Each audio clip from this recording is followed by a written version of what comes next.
Hi guys, সকলোকে মোৰ আন এটা ব্লগলৈ স্বাগতম জনাইছোঁ। আশা কৰিছোঁ আপোনালোক সকলো ভালেই আছে আৰু অন্য দিনাৰ দৰে আজিৰো দিনটোৰ আৰম্ভণি মোৰ এগিলাচ নেমু পানীৰ সৈতে কৰিলোঁ। তাৰপিছতে একাপ গ্ৰীণ টি খালোঁ আৰু এতিয়া অলপমান মই এক্সাৰচাইজ কৰিবলৈ লৈছোঁ। জিমলৈ নোযোৱাকৈ ঘৰতে মই কিনো এক্সাৰচাইজ কৰোঁ, কেনেকৈ কৰোঁ সেইখিনি আপোনালোকৰ লগত আজি অলপমান মই শ্বেয়াৰ কৰিছোঁ। প্ৰথমতে অলপমান মই ৱাৰ্ম আপ কৰি ল'লোঁ। তাৰপিছতে এতিয়া মই স্কোৱাট কৰিছোঁ 10 বাৰকৈ 3-4টামান ছেট মই স্কোৱাট কৰোঁ আৰু এইটো বেষ্ট এক্সাৰচাইজ হয় ভৰিৰ কাৰণে। তাৰপিছতে য়োগা কৰোঁ অলপমান আৰু বেলি ফেটৰ এক্সাৰচাইজ কৰোঁ। য়োগাটো ৰেগুলাৰেই কৰোঁ মই আৰু য়োগা কৰিলে চাবচোন আপোনাৰ যোনটো এইজ হয় তাতকৈ বহুত সৰু যেন দেখা হৈ থাকে আপুনি, আৰু শৰীৰৰ কাৰণেও বহুতেই ভাল য়োগা কৰাটো। যেতিয়া আমি 30 ঘৰত ভৰি দিওঁ বা 30+ হয় তেতিয়া চাবচোন লাহে লাহে ভৰি বিষ, কঁকালৰ বিষ এইবিলাক হোৱা ষ্টাৰ্ট হয়, আৰু যদি আপুনি ৰেগুলাৰ এক্সাৰচাইজ কৰি থাকে তেতিয়া এই সমস্যাবিলাকে একেবাৰে দেখা নিদিয়ে। আৰু বিয়াৰ পিছত আমি গোটেই সময়খিনি ফেমিলিকে দিওঁ, ল'ৰা ছোৱালীকে দিওঁ, নিজৰ কাৰণে অলপ মানুহ সময় নাথাকে। আৰু যিসকল মহিলাই মোৰ ব্লগটো চাই আছে তেওঁলোকক কওঁ অলপমান সময় উলিয়াওক নিজৰ কাৰণে, নিজৰ ভাল লগা কামবোৰ কৰক, অলপমান এক্সাৰচাইজ কৰক। চাব তেতিয়া আপোনাৰ মনটো অট'মেটিক ভাল লাগি থাকিব, বেলেগ বস্তুৰ একো প্ৰয়োজনে নহ'ব আপোনাৰ মন ভাল লগাবলৈ। আৰু সময় নাই বুলি কোৱাটো যে একেবাৰে বাহানা হয়, একচুৱেলি আমি নিজকে নিজে ফাঁকি দিয়াৰ নিচিনা হয়। আৰু যদি আমি ইচ্ছা কৰোঁ তেতিয়া সময় আমি নিজে উলিয়াব পাৰোঁ। 10-15 মিনিট, আধা ঘণ্টা সময় ধুনীয়াকৈ আপুনি উলিয়াব পাৰিব। সময়তকৈ সোনকালে উঠক আৰু এটা ৰুটিন মতে আপোনাৰ কামখিনি কৰক, যিখিনি কৰিবলগীয়া কাম, আৰু তেতিয়া ধুনীয়াকৈ সময়কণ উলিয়াব পাৰিব। আৰু যেতিয়া আমি এক্সাৰচাইজ কৰোঁ তেতিয়া আমাৰ বডিৰ পৰা হেপী হৰম'ন ৰিলিজ হয়, তেতিয়া চাব আপোনাৰ স্কিনটো গ্ল' কৰিব, আপোনাৰ মনটো ভাল লাগি থাকিব। আৰু এইটো যে কৰিছোঁ মই, এইটো হায়াৰ মাউণ্টেইন ক্লাইম্বাৰ বুলি কয়, আৰু এই চেয়াৰখনতে ধুনীয়াকৈ মই টাইটকৈ ধৰি লৈছোঁ আৰু এনেকৈ কৰিছোঁ। লোৱাৰ বেলি ফেটৰ কাৰণে বহুত এফেক্টেবল হয় এইটো এক্সাৰচাইজ। আৰু এই এক্সাৰচাইজটো যে মই কৰিছোঁ ৱালত ধৰি, এইটো বহুতেই ভাল হয়। আমাৰ যোনখিনি কঁকালৰ ছাইডত চৰ্বি থাকে এইখিনি ধুনীয়াকৈ ৰিডিউচ হৈ যায়। আপুনি চাব 10-15 দিনৰ ভিতৰত আপোনাৰ কঁকালৰ ছাইডৰ যে চৰ্বিখিনি ধুনীয়াকৈ নাইকিয়া হৈ যায়। গাইজ, এতিয়া ওলাইছোঁ মন্দিৰলৈ বুলি। এওঁ ভাবি থৈছিলে চাকি এগছ দিবলৈ যাম বুলি। এতিয়া ওলালোঁ, একদম পটাপট গাটো ধুই লৈ কাপোৰ এযোৰ পিন্ধি লৈছোঁ। আৰু আজি যে ইমান ৰ'দ দিছে নহয়, ইমান বেছি ৰ'দ আৰু গৰম। মই যে মেখেলা চাদৰ পিন্ধি কেনেকৈ ওলাইছোঁ, আৰু তাতে চুলিখিনিও ধুই দিছিলোঁ নহয়, আৰু বেছি গৰম লাগি গৈছে। এতিয়া পটককৈ গৈ আহোঁ, চাকি গছ দি আহোঁ। ইহঁতি মাজনী আৰু বেটা আছে, সিহঁতক লৈ নাযাওঁ আৰু ইমান ৰ'দত, মানে গৰমত বহুত দিগদাৰ হৈ গৈছে। ঘামি জামি আমিয়ে যাবলৈ দিগদাৰ হৈছে আৰু সিহঁতক লৈ নাযাওঁ মানে। বাপৰে বহুত ৰ'দ দিছে। যদি এখন বন্ধ কৰি দিয়া। আৰু এফালে সাজু বলক। আজি মঙ্গলবাৰ হয়, আমি আহিছোঁ গণেশগুৰি গণেশ মন্দিৰৰ সন্মুখতে থকা হনুমান বাবাৰ মন্দিৰলৈ। আৰু এওঁৱে যিহেতু মনত ভাবি থৈছিলে চাকি জ্বলাম বুলি, সেইকাৰণে চাকি কেইগছ আজি মই তেওঁকে জ্বলাবলৈ দিলোঁ। মই অকল ধূপহে জ্বলালোঁ। বাহিৰতে কিনিবলৈ পাই চাকি, ধূপ, প্ৰসাদ, আৰু জ্বলাই এয়া ভিতৰলৈ বুলি আহিছোঁ। আগতে যেতিয়া আমি আহিছিলোঁ তেতিয়া ইমান দীঘলীয়া লাইন আছিলে, আজি বৰ বেছি ভিৰ নাই। এয়া হৈছে মন্দিৰৰ সন্মুখৰ ভাগ, আৰু এইফালে সোমাব দিয়ে আৰু ওলাই যোৱা ৰাস্তাটো সিফালে আছে। আৰু ভিতৰত এয়া লাইন পাতি আছোঁ আমি। বহুত বেছি মই ভিডিঅ' কৰি থকা নাই, যিহেতু এওঁ অলপ বেয়া পায় মন্দিৰলৈ গ'লে ভিডিঅ' কৰি থাকিলে বা ফটো মাৰিলে। মানে তেওঁ সেৱা কৰিবলৈ আহিছোঁ, ভালকৈ সেৱা কৰিব লাগে, আৰু মানে এইবিলাক কৰি থাকিলে তেওঁ বৰ ভাল নাপায়। সেইকাৰণে অলপমান কৰিলোঁ, দেখালোঁ আপোনালোকক। আৰু এয়া প্ৰসাদ ইয়াতে থৈ আমি এতিয়া হনুমান চালিচা পঢ়ি আছিলোঁ দুয়োজনে। তেওঁ 3 বাৰ পঢ়িলে, মই এবাৰে পঢ়িলোঁ। আৰু এয়া মনে মনে অকণমান মই তেওঁক ভিডিঅ' কৰি থৈছিলোঁ। সঁচাকৈ মনটো বহুত ভাল লাগি গ'ল মন্দিৰলৈ গৈ, একেবাৰে শান্তি লাগি যায় সঁচাকৈ মন্দিৰলৈ গৈ অকণমান সেৱা কৰিলে, অলপ সময় তাত বহিলে।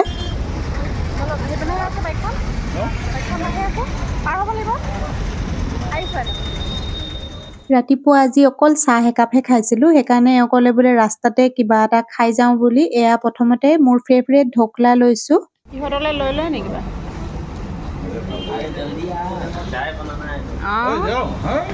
হয়, আমি চাহৰ কাৰণে ৰখি আছোঁ। কি হ'ল কচুৰি মোক নিদিলে যে?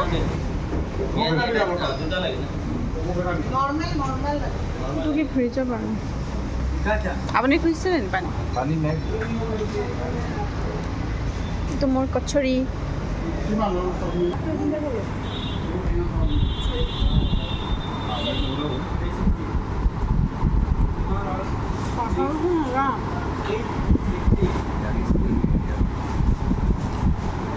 পিঁয়াজ নাই কমকৈ আছে আগতে সহজ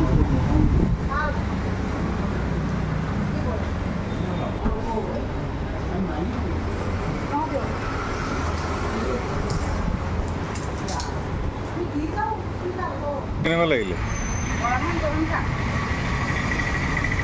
এইটো জেলেপি আছে আৰু এয়া মন্দিৰৰ প্ৰসাদ হয় এই চিংৰা এটা আইতাকো দিয়া ইয়াৰ পৰা লোৱাচোন উলিয়াই লোৱা দিয়া পাপাক ফ্ৰিজৰ পানী দিয়াগৈ যোৱা পৰিয়ে গৈছোঁ ঘৰ আহি পালোহি বাহিৰত ইমান ৰ'দ পুৰা মানে হাত চাত জ্বলাই দিয়া নিচিনা লাগিছে আৰু দেই আইতাকো দিয়াগৈ যোৱাচোন পুৰা খন্তেকতে পুৰা একদম ক'লা হৈ অহা নিচিনা লাগিছে এতিয়া কাপোৰ কানিকেইটা সলাই লৈ ফ্ৰেছ হৈ লওঁ তাৰপিছত আৰু কাম কৰিম গাইজ এতিয়া মই ভাত বনাই আছোঁ এইফালে দালি বনাই দিলোঁ তাৰপিছতে ঢেকীয়াই আলুৱে ভাজিছোঁ হ'বই আৰু দালিও হ'বই হ'ল আৰু ইমান বেছি গৰম লাগিছে নহয় মোৰ অৱস্থাটো আপোনালোকে চাওক অঁ আৰু টেংকীৰ পানীখিনি একদম জুই যেন আপুনি মই ৰাতিপুৱা গা ধুওঁতেও মানে একদম গৰম পানী ওলাইছে এতিয়াও ইমান গৰম মানে মোৰ কাপোৰ কানি সলাই ধুনীয়াকৈ মুখ হাত ধুই আহিছিলোঁ আকৌ ঘামি জামি চেচ এতিয়া আৰু এওঁ গৈছে মাক লৈ ডক্টৰ তাত মাক মানে এবাৰ চেকআপ সেইদিনাখন কৰালে আকৌ এতিয়া চেকআপ কৰাবলৈ লৈ গৈছে মানে আমি যোৱাৰ আগতে মাক সব দেখাই মেলি গোটেইখিনি ঠিক ঠাক কৰি থৈ মানে নগ'লে দিগদাৰ হ'ব পিছত আৰু আমি যেতিয়া নাথাকিম তেতিয়া ভিনদেউ আছেই ন বাহঁতো থাকিবই সেইদিনা আমি নথকা কেইদিনা চাগে নহ'লেও মানে আৰু ভাইটি এটা আছে সি অহা যোৱা কৰি থাকিব সিও চাব কিবা দৰকাৰ হ'লে আনি মেলি দিব আৰু মেডিচিন হেৰিখিনি গোটেইখিনিতো আনি দি থৈয়ে যাব মাক তাৰপিছতে আৰু কিবা প্ৰব্লেম হ'লে বা ভিনদেউহঁত আছে চিন্তা নাই সেইখিনি বাৰু তথাপিও একবাৰ আকৌ চেকআপটো কৰাই আনিবলৈ লৈ গ'ল এতিয়া তেওঁলোকে আহি পাওঁতে কিমান সময় হয় নাজানো আমিকেইটাই ভাত চাগে খাই দিম যদি মানে তেওঁলোকৰ দেৰি হয় আৰু ইমান গৰমত মানে কি জানেনে একদম বইল দালি নেমু চেপি আলু পিটিকা ভাত বাছ সেয়াই মানে খাবলৈ মন যায় বাকী একো খাবলৈ মন নাযায় মোৰ ইমান গৰম লাগিছে এতিয়া মানে মই এইবোৰ বনাবলৈও মন নাছিলে কিন্তু কি কৰিম উপায় নাই মোৰ আইচক্ৰীম খাবলৈ মন নাযায় মাজনীয়ে কৈছে আইচক্ৰীম খাবলৈ মন যায় মোৰ আইচক্ৰীম খাবলৈ মন নাযায় মোৰ মানে গৰমত বেছি চিম্পল খানা খাই ভাল পাওঁ কিন্তু আমাৰ ঘৰত উপায় নাই দালি তেল নামাৰিলে মানে মায়ে খাই ভাল নাপায় বাকী মইতো বইল দালি মানে নেমু চেপি সেনেকৈ ভাল পাওঁ মাজনীহঁতো ভাল পায় সেনেকৈয়ে খায় বাকী চব্জি বনালোঁ আলু পিটিকা বনালে আকৌ মায়ে খাব নোৱাৰে যে আলু সেইটো কাৰণে এতিয়া আকৌ শাকখিনি ভাজি দিলোঁ শাকখিনি মায়ে বাছি থৈ দিছিলে বাৰু মই মন্দিৰলৈ যাওঁতে তাৰপিছতে এতিয়া এইখিনি বনাই হ'বই আৰু মোৰ পাৰ্চেল দুটা আহিছে সেইকেইটাও খুলি চোৱাই নাই সেইকেইটাও খোলোঁ আপোনালোককো দেখাওঁ বৰ ইম্পৰ্টেণ্ট বস্তু এটা লৈছোঁ মানে মই অৰ্ডাৰ দিয়া বহুত কেইদিন হৈ গ'ল এইটো মানে এতিয়াহে আহিছে ইহঁতি বস্তুটো আনে আউট ফৰ ডেলিভাৰী দেখায় আকৌ লৈ যায় কিয় জানো সেনেকুৱা কৰি আছিলে দিছেহে এতিয়া মই খুলি আছোঁ ৰ'ব দেখাই আছোঁ এইখিনিতে এইখিনিতে থৈ দিছোঁ আৰু এই ফুলজোপা এইখিনিতে থৈছোঁ মই এইজোপা অৱশ্যে ভিতৰতে থয় বৰ ধুনীয়া লাগে বহুত ডাঙৰ হৈ যায় মই টাবটো কালাৰ কৰিম বুলি ভাবিছিলোঁ সময়ে হোৱা নাই আৰু এইখিনিতে ৰাখি দিছোঁ সেয়াই দালিখিনি হ'লেই পাৰ্চেলটো খুলি লৈ দেখাই আছোঁ ৰ'ব গাইজ পাৰ্চেল এইকেইটা এইটো মই খুলিছোঁৱে ফ্লিপকাৰ্টৰে দুইটা ফ্লিপকাৰ্টৰ পৰা এইটো মই ট্ৰাউজাৰ এটা অৰ্ডাৰ কৰিছিলোঁ কাপোৰটো ভালেই হয় জাৰ্ণি কৰিবৰ কাৰণে বহুত ভাল হ'ব মই সেইকাৰণে এইটো চাই অৰ্ডাৰ কৰিছিলোঁ কিন্তু এতিয়া দেখাত এনেকুৱা লাগিছে যেন মোলৈ ডাঙৰ হ'ব নেকি ডাঙৰ এনেই কমৰটো হ'ব নালাগে মোলৈ 32 ধুনীয়াকৈ হৈ যায় পেণ্টৰ জিন্সৰ কিন্তু মই 34 অৰ্ডাৰ কৰোঁ মানে মই বেছি টাইট কাপোৰ পিন্ধি অশান্তি পাওঁ মানে পেণ্টটো টাইট হ'লে দিগদাৰ পাওঁ কিন্তু দেখাত এতিয়া মোলৈ দীঘল হ'ব লাগিছে বহুত দীঘল এইখিনি কি কৰিম জানো জোতা পিন্ধিলে চাগে মেনেজ হৈ যাব নেকি এতিয়া আকৌ এক্সচেঞ্জ কৰিবলৈও টাইম নাই, ফুৰিবলৈ যাবই হ'লেই নহয়, এক্সচেঞ্জত নিদিওঁ নেকি, কি কৰিম আৰু, হয়তো কটুৱাইও আনিব পাৰোঁ। সেয়াই, কাপোৰটো ভালে বাৰু, এইটো এটা।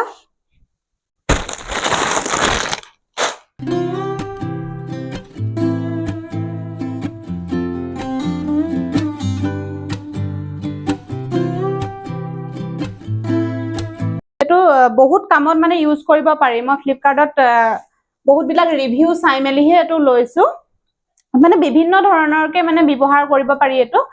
কিটচেনতো ইউজ কৰিব পাৰি, কিটচেনত মানে কিবা কিবি ষ্ট'ৰ কৰিবলৈ, আৰু বেডৰুমতো পাৰি, মানে কচমেটিক বস্তু ৰাখিবৰ কাৰণেও মানে এইটো ইউজ কৰিব পাৰি। বহুতে বেলেগ বেলেগ ধৰণকে বিভিন্ন ধৰণকে মানে ইউজ কৰিছে আৰু। মই ইহঁতৰ কাৰণে আনিছোঁ, ইহঁতৰ পঢ়া বস্তুবিলাক ধুনীয়াকৈ ছেটিং কৰি ৰাখিবলৈ, নহ'লে মানে বহুত খেলি মেলি হৈ গৈছে। এইখন টেবুলতো আৰু তাই টেবুলখনতো জেগা নাই। ঠিক আছে, এইটো মই একেবাৰে ফিটিং কৰি লওঁ, তাৰপিছত আপোনালোকক গোটেইটো দেখাম বাৰু।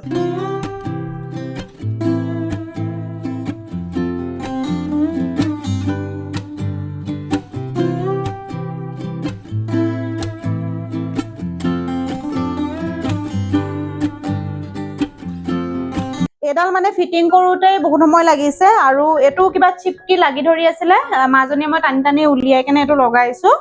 ভালেই বাৰু কোৱালিটিটো, মানে 100ৰ ভিতৰত মানে 80 দিব পাৰি আৰু। প্লাষ্টিকটো মানে বহুত বেছি মজবুত নহয়, চলি যাব আৰু একেবাৰে হালকাও নহয় যে এডাল খুলি পৰি যাব। এইটো ইজিলি ওলোৱা সোমোৱা কৰিব পৰা হ'ব। সৰু ল'ৰা ছোৱালীও মানে ধুনীয়াকৈ এইটো ব্যৱহাৰ কৰিব পাৰিব আৰু বেটাৰ কাৰণটো বহুতেই ভাল হ'ব। সি বস্তুবিলাক ৰাখি ইয়াতে ধুনীয়াকৈ আকৌ সোমোৱাই থ'ব পাৰিব, আৰু কেইবাটাও ছেকশ্যন আছে যে বহুত বস্তু আহি যাব মানে ইয়াতে।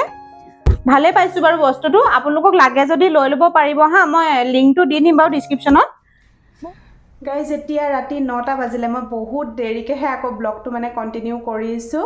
এওঁলোক আহি পাওঁতে 5:30 মানেই বাজিলে। তাৰপিছত আৰু চাহ তাহ দিওঁতে মেলোঁতে আকৌ ডক্টৰে কি ক'লে সেইবিলাক আলোচনা কথা পাতি থাকোঁতেই বহুত সময় পাৰ হৈ গুচি গ'ল। তাৰপিছতে এওঁ ডিউটিলৈ গ'ল চাহ খাই লৈ, আৰু ময়ো কাপোৰ কানি কেইটামান জাপিব আছিলে, সেইকেইটা জাপি মেলি ল'লোঁ। তাৰপিছত ব্লগ বনাই আছিলোঁ নহয়, কণ্টিনিউ কৰোঁ, মই পাহৰিয়ে গৈছিলোঁ আচলতে। আৰু আজি মোৰ ভাগৰো বহুত বেছি লাগিছিলে, অকণমান ৰেষ্টো কৰিলোঁ, এওঁলোক আহে মানে ভাত পানী খাই। তাৰপৰা এতিয়া বোলো ডিনাৰটো বনাওঁগৈ। ডিনাৰ আজি বেছি বনাবলগীয়া নাইও বাৰু, কাৰণ এওঁ আৰু মায়ে মানে বাহিৰতে খাই ল'লে ন, তেওঁলোকে ভাত নাখালেহি। ভাত আৰু দালি আছে, চব্জি বনাম ভাবিছোঁ, আৰু কণী আমলেট বোলো এনেকৈ বনাই দিম। তাৰপিছতে আমাৰ কাৰণে এওঁ আৰু মইতো ভাত নাখাওঁৱেই, সেইটোতো আপোনালোকে জানেই।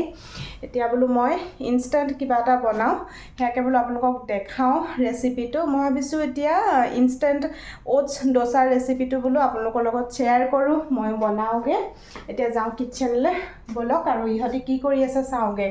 মই মানে ৰুমতে কিবা কিবি কৰি আছিলোঁ, গমেই পোৱা নাই ইহঁতি কি কৰি আছে।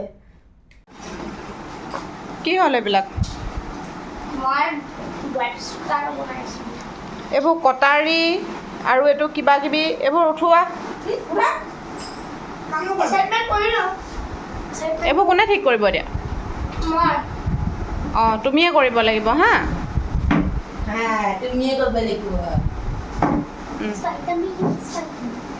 কৰা, এইবোৰ ঠিক কৰা, কি কৰিবলৈ আছে।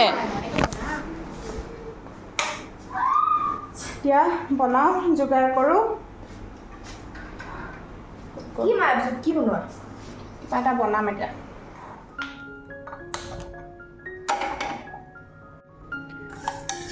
এয়া মই লৈছোঁ মগু দালি। মগু দালিখিনি অকণমান মই ড্ৰাই ৰ'ষ্ট কৰি লৈছোঁ। বহুত বেছি মানে একেবাৰে ডেৰাই দিব নালাগে, জাষ্ট হালকা অকণমান গৰম কৰি ল'লে মানে তেতিয়া কেঁচা যোনটো গোন্ধ এইটো নাইকিয়া হৈ যায়। দালিখিনি ৰ'ষ্ট কৰা হৈ গ'ল। এতিয়া অকণমান মই ঠাণ্ডা হ'বলৈ দিম। মিক্সি জাৰৰ ডাঙৰ বাতিটো লৈছোঁ।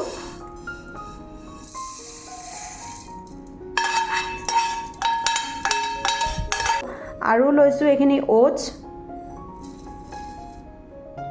আৰু দালিখিনি মই একেবাৰে মিহিকৈ পিচি লৈছোঁ। এতিয়া ইয়াতে মই জোখমতে দিছোঁ নিমখ,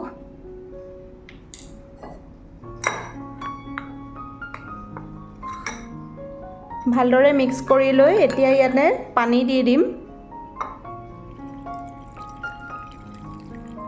খুব ধুনীয়াকৈ এতিয়া মই মিক্স কৰি ল'ম, অলপো মানে বাবলছ নথকাকৈ।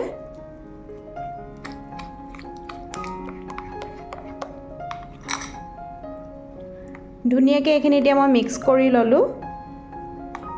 ইয়াতে ইচ্ছা কৰিলে চব্জিও দিব পাৰে, চব্জি দি চিলাও বনাব পাৰে। মই এতিয়া ডোচা বনাম।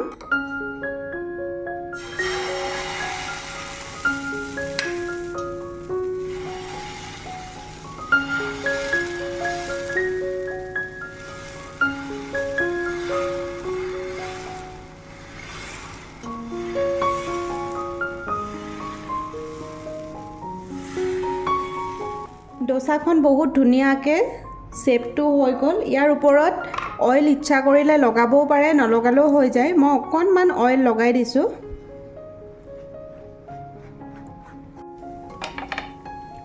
এখন ৰেডি হৈ গ'ল।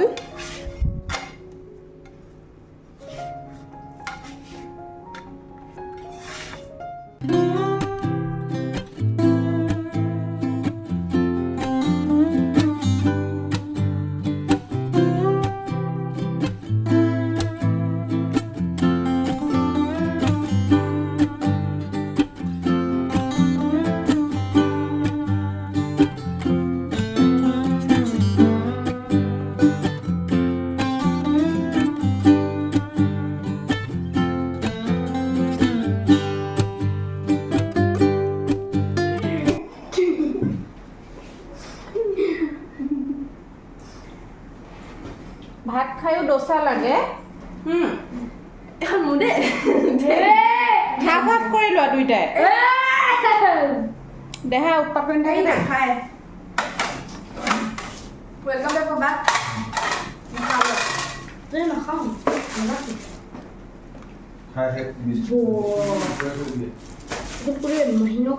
এয়া লৈ ল'লোঁ ডোচা আৰু লগত আমলেট।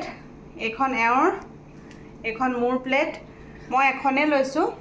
এয়া লওক, এতিয়া খাই লওঁ। ইমান গৰম লাগিছে বাপৰে। ঠিক আছে, তেনেহ'লে আজিৰ ব্লগটো মই এইখিনিতে শেষ কৰিছোঁ। আশা কৰিছোঁ আপোনালোকে চাই ভাল পালে চাগে। যদি ভাল পালে তেনেহ'লে প্লিজ মোৰ চেনেলটো ছাবস্ক্ৰাইব কৰিব যদি এতিয়ালৈকে কৰা নাই, আৰু এটা লাইক কৰি দিব, কমেণ্ট কৰি জনাব কেনেকুৱা পালে। ঠিক আছে, আকৌ লগ পাম। Bye bye.